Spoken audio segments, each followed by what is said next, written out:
지난번 도면연구소에서 다뤘던 상가주택 현장 기억하시나요?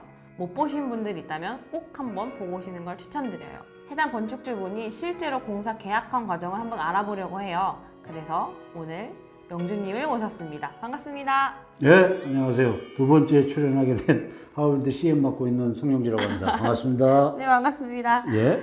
이 현장이 어떻게 견적이 진행되었는지 한번 설명해 주세요. 이 현장은 지상 4층 건물이고 뭐 연면적 70평 이렇게 표기되어 있지만 공사 면적은 110평 정도 되고요. 20년 6월에 시작을 해서 21년 2월에 끝난 현장입니다. 현재 금액 비교하는 건 조금 무의미할 것 같고 비교하는 과정을 중점적으로 보시면 될 것 같습니다. 생각해보면 그때랑 지금이랑 좀 다른 것 같아요. 작년부터 막 철근 가격 오른다, 막 자재값 다 오른다 막 이랬잖아요. 이 현장은 입찰 과정이 어떻게 진행되었나요? 먼저 자재비는 21년도에는 철분가 폭등으로 뭐 70만 원, 60만 원대가 140만 원까지 올라서 굉장히 고생을 했고요. 다행히 20년도 처음에 입찰 진행할 때 그때는 자재가 폭등할 때가 아니어서 뭐 순조롭게 진행이 됐습니다. 일반인들은 아마 견적서를 받을 때 건축사나 아는 지인들로부터 뭐 시공사한테 견적서를 받을 텐데 저희들은 그렇게 하진 않고요. 도면 검토나 산출서, 내역서를 만들어서 건설사를 모집하고 그리고 공개경쟁 입찰을 진행을 합니다. 총 22개 업체가 입찰 의향을 표현했고 실제로는 8개 업체가 투차를 했습니다. 네. 그래서 최저 금액이 6억 4천, 6억 3천서부터 최고 금액이 8억 6천 정도, 거의 한 3억 정도 차이가 나게 입찰이 진행이 됐습니다. 견적 금액이 3억 정도 차이가 나는 거면 진짜 차이가 많이 나는 것 같거든요. 이런 상황이 되게 일반적인 건가요? 일반적인 상황이라고 얘기하기도 그렇고 안 하기도 좀 그렇습니다. 아, 그래요? 네, 일반적으로 생각할 때는 같은 내역서에다 산출한 거를 똑같이 나눠주면 사실은 비슷하게 좀 들어와 주는 게 가장 저희들이 생각하는 바람직한 견적서겠죠. 건설사마다 견적이 다 달라요. 맞는 것도 있고 틀린 것도 있으니까 그래서 어떤 건설사가 견적을 잘 낸 건지 꼭 검토를 해봐야 합니다. 금액이 이렇게 많이 차이도 날 수 있다는 걸 들어보니까 네. 견적 비교를 굉장히 잘해야겠다라고 생각이 들어요. 예. 이렇게 견적을 받은 다음에 건축주는 어떤 걸 해야 되는 건가요? 먼저 견적서를 8군데든 10군데를 받더라도 사실은 기준 금액을 정하는 게 맞습니다. 기준 금액이 뭘까요? 예, 그러면 요걸 한번 보시면서 네네네. 기준 금액을 정하는 저희 회사 기준은 이렇습니다. 가장 많이 낸 견적 금액 중에서 플러스 5%, 마이너스 5%에서 가장 가까운 금액을 기준 금액으로 정하죠.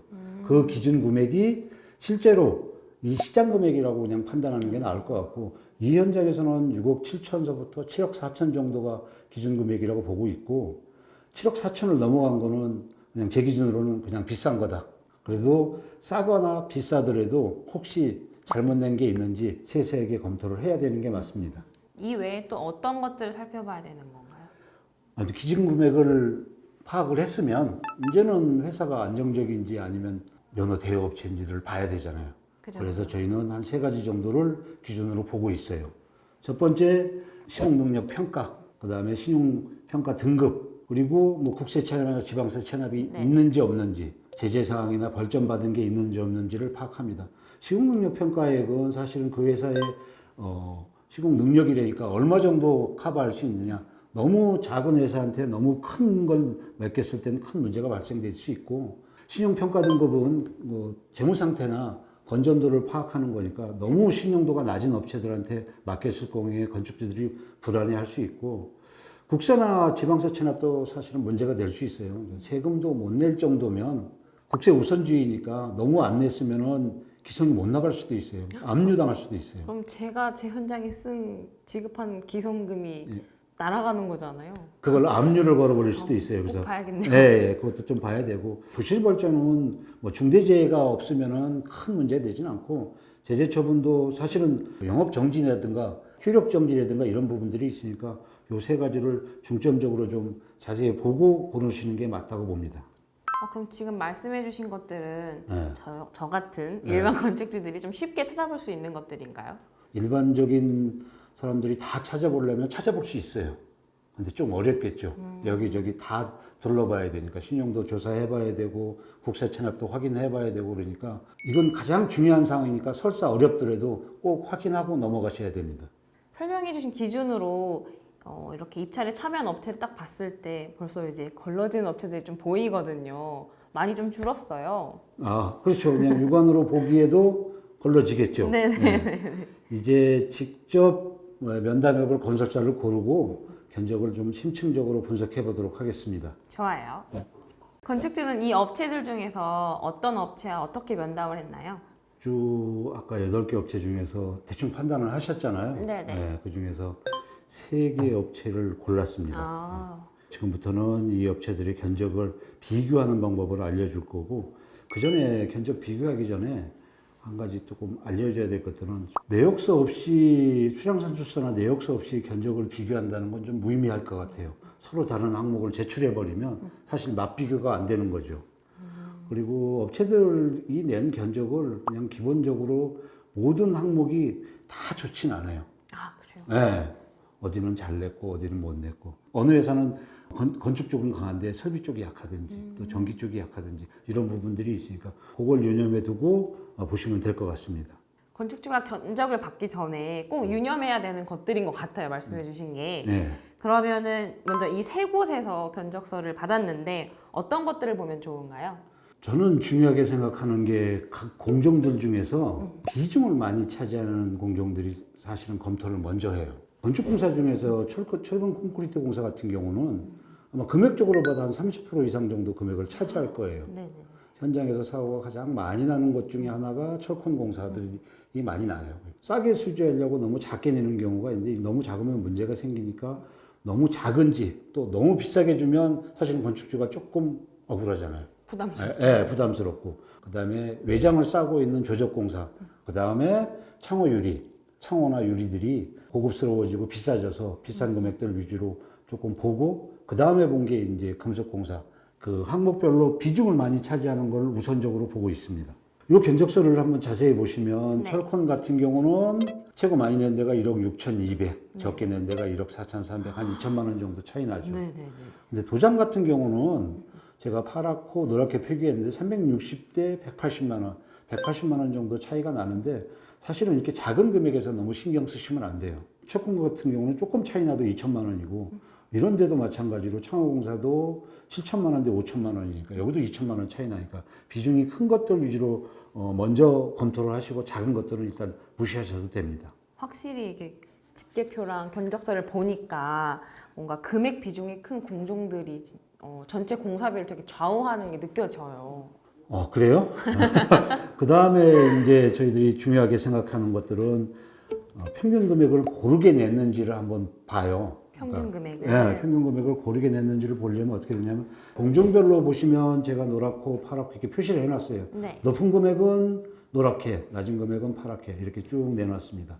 보시면은 금액 중에 아마 여기가 가장 높으면 노란 것들이 많을 거예요. 그리고 가장 낮으면 파란 것들이 많을 거고. 견적 편차가 너무 심하고 노랗게 파랗게 너무 이렇게 많이 들어가 있는 데들은 사실은 견적을 잘 못 낸 거고. 여기서 하나씩 보시면 조적공사를 한번 보세요. A 업체는 조적공사를 5,300 냈어요. 네. 이 중에서는 가장 비싸게 냈고요. 그 다음에 토장공사는 또 되게 싸게 냈잖아요. 네네. 네, 그리고 부대공사도 이상하게 또 굉장히 싸게 냈어요. B 업체는 철콘을 가장 비싸게 냈어요. 아까도 얘기했지만 사실은 전 철콘 같은 데서 너무 싸게 내는 건 사실 위험해서 별로 좋아하지는 않아요. 그리고 근데 조적에서는 또 굉장히 좀 싸게 냈어요. 그러니까 한 1,000만 원 정도 차이 나고 금속도 마찬가지로 조금 비싸게 냈고요. 조경공사는 너무 또 싸게 냈고 C업체는 금속이 조금 낮아요. 또 항목별로 조금 분석할 줄 알아야 되겠죠. 창호도 높고 이렇게 견적이 편차가 많으면 사실은 저희들이 판단하기는 이 회사 견적을 잘 못 내는 회사다. 건축주는 조금 불안하겠죠. 그죠. 네. 너무 왔다 갔다 하니까. 네, 그렇죠. 그러니까 한 번만 보셔도 정확히 알 수 있는 상황이니까 신중하게 좀 보시면 될 것 같아요. 보다 보니 다른 건설사들이 낸 견적보다 유독 낮은 게 보여요. 요거는 문제 없는 건가요? 괜찮은 걸까요? 잘 지적했어요. 세 번째로 저희들이 검토해야 될 게 살펴볼 것이 공사가 불가능한 금액이 있는지 없는지 확인해 봐야 돼요. 그래서 이런 경우에는 아까 지적해 준 대로 다른 데는 5, 6천만 원인데 여긴 1천만 원 낸 경우는 내역서를 꼭 확인해 봐야 돼요. 이번에 여기 보시면 엘리베이터 설치라는 항목에 네. A 업체는 10,000원, B 업체는 3,800만 원, 네. C 업체는 3,200만 원. 엘리베이터 10,000원에 설치할 수 있어요? 10,000원에 가능하다고요? 선풍기도 못 사는 거 아니에요? 이렇게 계약하고 나면 계약 끝나고 나면 다시 설계 변경하자고 달게 들겠죠. 그죠. 이거 제가 견적을 잘못 냈으니까 정상적으로 반영해 주십시오. 그때 이제 건축주가 가장 미치는 거겠죠. 얘는 견적을 싸게 내서 당선된 역할만 하는 거잖아요. 그죠. 속이는 역할을 하는 거기 때문에 이런 것들은 좀 세세하게 검토를 하고 저희들은 아예 잘못냈다고 그냥 감점 처리를 해버리죠. 그리고 또 항목적으로 또 다른 쪽으로 올라가시면 저적공사가 더 중요하다고 말씀을 했잖아요. 네. 시장벽돌도 자세히 보면 A 업체 뭐 해배당 12만 9,500원 제곱미터당이겠죠 표현이. B 업체는 11만 2천 원, C 업체는 10만 6천 원. 어디가 맞는 것 같아요? 제가 어떻게 알까요? 설계님이 모르면 건축주는 알까요? 모르시겠죠? 네, 그럼 저희들은 이제 계산을 해보죠. 제곱미터당 45장 정도 들어가니까 45장 들어가니까 빈티지 블레이크 뭐 340짜리가 800원 하던 지금 올라서 1,000원 하면 한 1,200원 정도 곱하면 한 6만 원 정도. 그다음에 쌓는 비용도 장당 한 1,500원 정도 하면 그것도 한 6만 원 정도, 12만 원 이상 나와요. 그러니까 비싼 것 같지만 A 업체가 잘 낸 거죠. 정확하게 낸 거네. 네. 이 뒤에 부분들은 싼 것 같지만 잘 못 낸 거죠. 그럼 얘는 이 시공사는 저적공사에서 만약에 B나 C를 주면 부족하다고 달게 될 수도 있겠죠. 5천만 원에서 1,000만 원 부족하면 가만히 있지는 않겠죠. 무조건 다 달라 그럴 테니까 이런 항목들을 자세히 비교해 봐야 됩니다. 확실히 영주님이 이렇게 항목별로 견적에 대해 설명을 해주시니까 뭔가 되게 좋아요. 그런데 아까 말씀드렸듯이 일반인 건축주는 이렇게 비교하기가 쉽지 않단 말이죠. 못 하시겠죠? 그죠, 그죠. 평생을 딴 거 하셨는데 저처럼 전문가가 아니고 이런 걸 다 계산할 수도 없고. 저는 딱 봤을 때 그냥 금액이 낮으면 좋다 할 것 같거든요. 그러면 큰 낭패예요. 그냥 금액이 낮으면 좋다고 하면 그 금액에 맞춰서 공사를 하면 여기에 정해져 있는 자재를 못 쓰게 되는 거겠죠. 이런 문제가 발생되지 않고 분쟁이 되지 않으려면 전문가한테 꼭 확인을 받으시는 게 가장 낭패를 막는 지름길이라고 저는 생각합니다. 영주님께 이렇게 견적을 분석하는 방법을 배운 것 같아서 엄청 좋아요. 그런데 이 현장은 건축주분께서 어떤 업체를 선택한 건가요? 네. 내가 건축주라면 네. 이 세 업체 중에 어디를 택할 거예요? 저는 이 세 업체 중에서 가장 그래도 금액이 너무 적지도 많지도 않은 중간인 B 업체? 가장 안정적인 데를 택하시네요. 네, 맞아요. 그런데 건축주는 가장 비싼 C 업체를 택했어요. 이 세 업체 중에서 가장 비싼 곳을 골랐다는 게 좀 의아하거든요. 저희들이 견적 분석해 주는 거는 낮은 금액, 높은 금액 공사를 할 수 있냐 없냐 객관적인 판단을 기준을 가지라고 말씀드리는 거예요. 네네네. C 업체를 고른 사유는 시공사 면담, 그다음에 현장 소장 면담, 시공사들이 해놓은 현장들을 다 보시고 최종적으로 결정하신 거예요. 이런 부분에서는 건축주의 결정이 가장 중요한 포인트인 거네요. 가이드는 해드릴 수 있어도 직접 여기하게 하세요라고 하면 거의 짜고 치는 역할밖에 안 되니까 그렇게는 할 수 없고. 네네네. 근데 건축주들이 면담을 해보고 나면 또 다른 눈이 떠져요. 그러니까 그래도 난 이 회사가 가장 편했어. 그래서 고른 게 아마 저 C 업체를 고르신 것 같습니다. 건축주는 계약 이후 준공까지 큰 문제 없이 잘 된 건가요? 예, 별다른 문제 없이 준공까지 잘 끝났고요. 잘 끝나게 된 동기가 아마 초기에 도면 검토하고 견적 받아보고 수정할 거 수정하고 이래서 공사 기간에 손댈 만한 것들을 거의 다 손대셔가지고 쉽게 끝났고요.